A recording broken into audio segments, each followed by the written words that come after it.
তোরা যেখানেই যাবি সেখানেই আমাকে দেখতে পারবি, কারণ শোভার আত্মা এখন আমার ভিতরে, তাই সাবধান।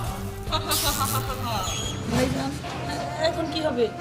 নীলা, আমিও তো কিছু বুঝতে পারতেছি না। পুতুল পুতুল কথা কইতাছে, শোভার হাতটা নাকি ওর মধ্যে আসছে। আচ্ছা এখন কি করি এখন কত? সত্যি সত্যি যদি আমাদেরকে মেরে ফেলে? আরে না, একটা সামান্য পুতুল কি মানুষ বাইরে ভালোবার পারবো না। ভাইজান শুধু তোমার লোভের কারণে আজকে এই পুতুলের হাতে আমাদের মরতে হবে। আহা, এই বেশি কথা কইস না তো। একটা সামান্য পুতুল দিকে এত ভয় পেলে চলবো না। এই শোন, পুতুলই তো সমস্যা, ওর ব্যবস্থা আমি করতেছি। তাড়াতাড়ি করো, তাড়াতাড়ি। পুতুলটারে একটা আসার দিয়ে ওরে ভয় দিয়ে পুতুলটা গেল কই? না ভাইজান আমার খুব ভয় লাগতেছে ভাইজান। ভয় তো এখন আমারও লাগতেছে, তার কারণ চোখের সামনে পুতুল উদা হয়ে গেছে। আচ্ছা ঠিক আছে, শোন, এই বিষয়